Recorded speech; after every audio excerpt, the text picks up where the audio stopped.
So in this video, I'll be answering some of the community page questions. I told you guys last video I wanted to do this about once a month, and thank you to those who responded. I think we got like 7 questions, so that's pretty cool. So I'll answer those to the best of my ability. Hopefully you guys enjoy, and if you want to ask a question next time, then just, subscribe, keep up with the community page. I'll probably post in there sometime next month, and we'll do another video like this. So hopefully you guys enjoy this, and let's get into it. So the first question from Nicholas, I should say. Do a Yankees video, baseball is back. Thoughts on Judge returning to full health at the start of the season? He was supposed to be out a couple months, so they definitely dodged a bullet there. And do you think 60 games is an advantage more to the Rays or Yankees? So, for the Judge part, a lot of people think like him winning the MVP is like his to lose now, and like the guy just has to stay healthy. I think he'll put up fine numbers, but like Aaron Judge has not been healthy the past 2 years, to be honest. So, I mean, I'm kind of skeptical about that. It's only 60 games now, so it'll make things a lot easier for him, hopefully. But I just want the guy to be healthy. So, there's a lot of other good MVP candidates. Lindor, the Angels got Anthony Rendon now, Mike Trout if he plays. Josh Donaldson went to the Twins. That's a great hitter's ballpark if they do play in real ballparks. I don't even know what the situation is. But for the 60 games in the Rays and Yankees, they both have good bullpens. Of course, the Yankees, I think, is a bit better, but the Rays, I think, right now, especially with the injuries to Severino and now Tanaka, assuming, he might be out maybe, but, the Rays have a really good rotation. So I think both teams, it kind of favors them because the shorter the season, the more you can use your pitchers. I think for teams that have really good hitting and not as good pitching, like the Twins, the Brewers, teams like that, that kind of disadvantages them because less days and less games means less wear and tear on your pitchers, and I think, the more times you can use your great relievers, the better for your team. So, for the Yankees, I think that I have them winning the AL. I think they have enough talent to do it. I have no idea how the Astros are going to bounce back. Of course, not having fans will make that experience a lot easier, but let's not forget, a lot of the players now hate the Astros too, so that's definitely something on the back of their mind. I think the Twins might be really good. The Rays, as you mentioned, might be really good. Oakland Athletics have a really good young rotation, so there's a lot of good teams in the AL, but if I had to pick the best one on paper, I'm going with the Yankees, but, they play the games for a reason, so we'll have to see what happens, but I am excited that baseball is back for sure.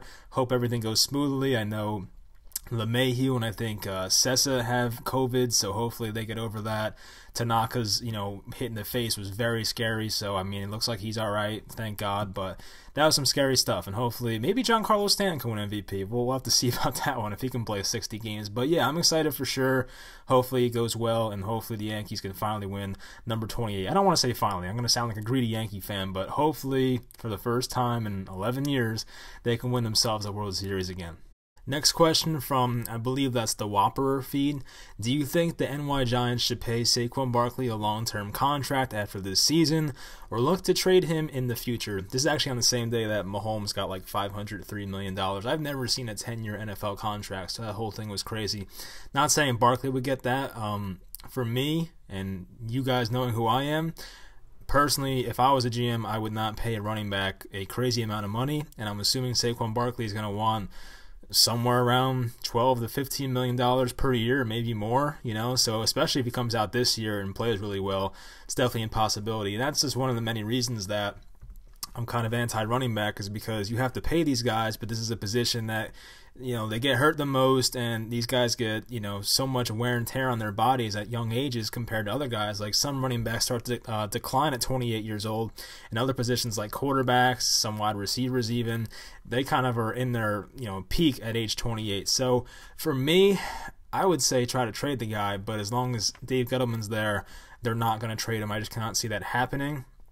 If they got a new GM next year and he was like more analytically driven and realized that running back success is more about your surroundings and not just the individual player, then maybe they do flip Barkley for hopefully a couple first-round picks or something like that. But I think as long as Gettleman is here, which is probably the outcome for at least one more season, then I think Barkley's probably going to be extended. Now, they do have, I believe, 3 more years of his rookie deal, including 2020, 2021, and then the 5th-year option for 2022. So they don't necessarily have to pay him right away, but these guys are getting contracts like sooner and sooner now. I think Jamal Adams, who was from like I think he was from the 2017 class, is already asking about a contract. Mahomes just got extended. So around this time next year, those guys from the 2018 class, which was Barkley's class, are probably going to want new contracts. So for me, I don't want to pay a running back $15 million a year. And if you can get 2 first-round picks or something like that in return for him, obviously you know my answer. But I think what's going to happen is if Gettleman's still here, assuming, they're going to pay him, and he's going to make a lot of money, and he deserves it. He's a great player, but I'm just saying I just don't think that's the best way to run a franchise, in my opinion. Obviously, I'd put that money towards better offensive linemen, better players on defense. I would draft a running back in the 3rd or 4th round and just stick them back there and be like, go ahead and run through these open holes and put up good numbers. But if the Giants want to pay Barkley, which is probably going to be the outcome, then it is what it is. You know, once they drafted him, they put themselves in this hole for the inevitable that they're going to have to pay him one day. So I'm pretty sure that's what's going to happen. So, you know, not my answer, not what I want to happen, but it's probably going to happen. Next from, I'm just going to go by Philip. Do you think we might see DJ in a gold jacket sometime? So this one's very tough to answer, especially after 1 year. You know, there's a lot of players from last year's class that I really liked, but it's for me to call them gold jacket players after 1 year. It kind of seems like a, you know, kind of like a stretch. But, you know, guys like Kyler Murray, Devin White that I really was in love with, I think it's possible, but, you know, for a guy like Daniel Jones, I think a lot of it comes down to team success. And if Daniel Jones finds himself in an Eli Manning situation where they do get the right team around him and they can somehow win 2 Super Bowls, then yeah, of course I can see Daniel Jones being a Hall of Famer one day. But I mean, right now, if he was going to be on a team that's average, which kind of looks like the way the Giants are going right now, I know they have a lot of young talent, and hopefully that develops into the right way. But if Daniel Jones is on an average team for a lot of his career, like let's say he has like an Andy Dalton type career, it's probably not going to be a good thing for him. And I know it's different because it's Cincinnati and New York, but I don't think Daniel Jones is ever going to be a quarterback that's going to put up, you know, 45, 50 touchdowns and have very flashy numbers. You know, based on my last video about Jones, you guys know I'd rather have him be a more efficient quarterback that doesn't put up crazy numbers but limits the turnovers and just is the best quarterback for winning games. And if that's the case, his numbers won't look as good, but at the end of the day, if he wins a couple Super Bowls, which I cannot predict obviously, then he'll get in the Hall of Fame. So if he can find a way to win the big game a couple times, even once, then I would say it's definitely possible. But, you know, that's definitely something down the line. I don't think the Giants are winning a Super Bowl anytime soon, at least in the next 2 years at least. But, you know, hopefully one day. You know, the only thing we need to see from Jones this year is that he can cut down on the turnovers and some of the bad throws and bad decision making, maybe improve on the deep ball a little bit, and then we'll realize this is the guy for the future, and then, you know, he'll have a lot of time to win a Super Bowl here, whether it's 1, 2, 3, maybe 4, hopefully, you know, as many as possible. So, yeah, I think he'll have a shot for sure, but it's just for me to sit here and say that now and after his first year is kind of crazy, but I think it's possible. It just depends on the team's success to me. Next from Prison Mike, who are your Super Bowl favorites and any sleeper picks for the playoffs? So for the Super Bowl, I'm probably going to wait on that one just to make sure we have a season first and all that stuff. But of course, I have some surprise teams in mind and teams that I like a lot. For 2020, so I'll pick 2 AFC, 2 NFC. So my AFC teams, first one is the Steelers. I mean, that's a team that went like 7-9 last year.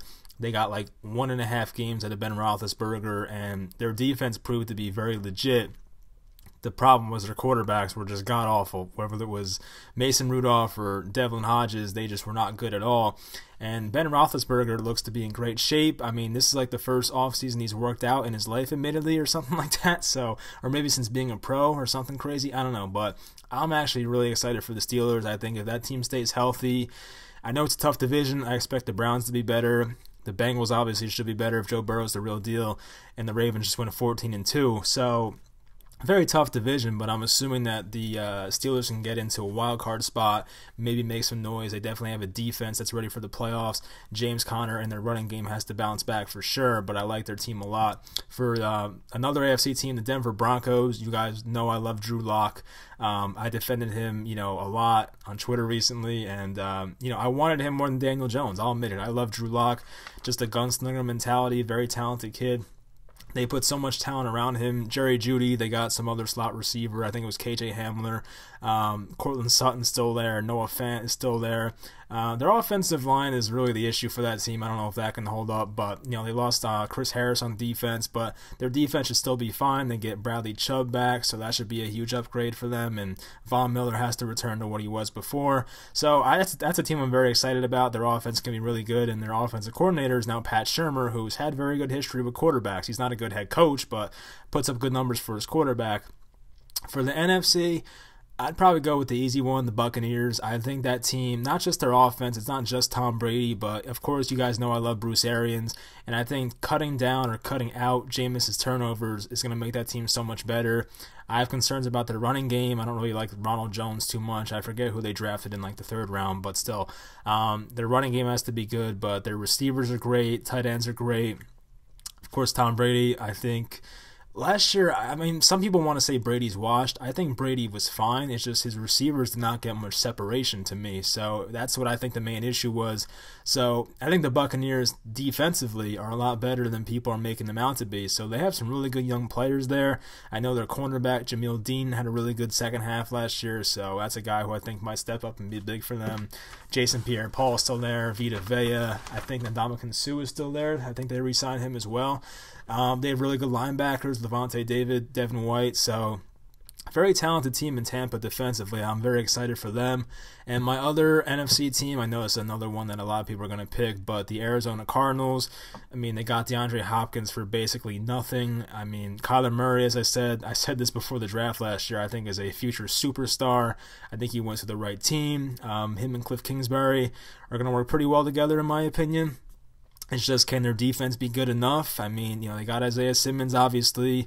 They got Josh Jones in the draft in like the 3rd round. So they made some really good draft picks the last couple of years, in my opinion. So I think eventually that team will break out. And I think they have an offense that's ready right now. So their offensive line is iffy. We'll have to see, what happens exactly if Josh Jones, DJ Humphries, and who else? Justin Pugh, those type of guys. J.R. Sweezy, I think, is there as well.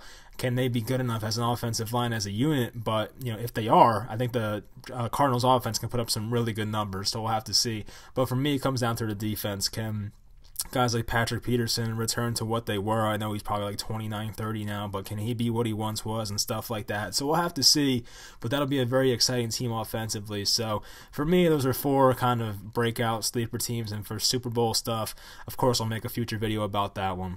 Next question from a name I'm not going to pronounce right, but should the Giants give Josh Gordon a chance? So Josh Gordon, of course, is probably one of the most talented players in football. I think back to his 2013 season, the guy had, I think, 1,600 yards in 14 games. He was just on top of the world. Of course, he's had many off-the-field issues with drugs and stuff like that, unfortunately. And I think for the Giants, it would make sense for a fit, but I just don't think they want that in their locker room. Not to say Josh Gordon's a bad guy, but he's not very reliable at this point. Josh Gordon can have a 100-yard game and then a day later just drop out for personal reasons for the rest of the year, and anything can happen. So especially during a year like this where there's so much unpredictability with COVID and stuff like that, and guys sitting out, getting injured, and even getting sick, then I don't think that's the right season necessarily to take a shot on a guy like Josh Gordon.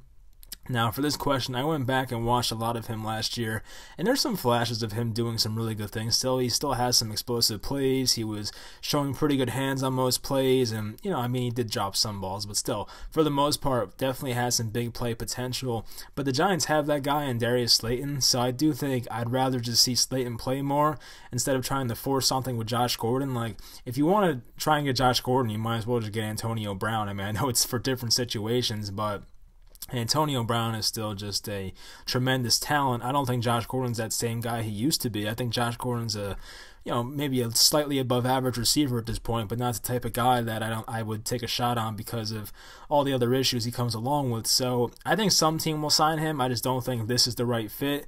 If Joe Judge ends up loving the guy, then maybe they take a shot on him, but I feel like if they haven't done it now, then they probably won't do it at all. So I could be wrong. I think Josh Gordon can have success somewhere, but I think that just the unknown of him is definitely something the Giants probably don't want to deal with. So I do want him to land on his feet and be somewhere else on some other team, and I do think the NFL is not testing for marijuana this year, which definitely bodes well for him. So it is possible this might be a better, better scenario for him as compared to years past, but I just don't see a team like the Giants necessarily taking a shot on him. Last question from Thomas. What position group do you think has the biggest battle for the starting jobs? I think it's the interior linebackers because they are really all just not very good, and the guys who do come out on top have to step up big in pass defense, which none of them are good at. So Thomas is coming for their neck out here. You do have a point. I think Blake Martinez will be fine. Obviously, that guy's going to start. But that second linebacker spot, I do think it's Ryan Connolly's job to lose. For me, I think the position group that I'm most curious for starting jobs at least is outside linebacker, especially if Marcus Golden comes back, which I think we find out in the next couple weeks. So if he comes back, you all of a sudden have 4 players capable of starting, but only 2 spots, maybe 5 if you include Carter Coughlin. I'm not a big Carter Coughlin guy, but I know some people like him. But O'Shane Ximines, Lorenzo Carter, right? You have Marcus Golden and Kyler Fackrell, but only 2 spots for those 4 players. So for me, I'm curious to see which guy makes it out on top there. Some other stuff, running back 2, Dion Lewis, Wayne Gallman, I'm sure Javon Leake. I'm sure Dion Lewis will get that job based off him being a veteran and, used to play for Joe Judge in New England, stuff like that. But I'm trying to think who else. I think cornerback's pretty interesting. I think Julian Love might be in there for a cornerback 2 spot and fighting with DeAndre Baker. And if Joe Judge is true to his word and saying, I don't care how much you're paid or where you were drafted, Julian Love and DeAndre Baker are going to have the same type of playing field. No one's going to care if he's a first-round pick and Julian Love was a 4th-round pick. That's going to be the best guy in camp. So I'm pretty interested for cornerback 2, who starts at outside linebacker, and some running back 2 as well. So that's really what the main position battles for me are. I'll probably do a future video on it anyway. But yeah, that'll do it for this video. Let me know if you guys enjoyed. As I said, if you didn't ask a question this time and want to do it next time, check on the community page. I'll probably post it somewhere towards the end of July, end of this month. So hopefully you guys ask some questions next time, and hopefully you enjoyed this video, and I'll talk to you next time.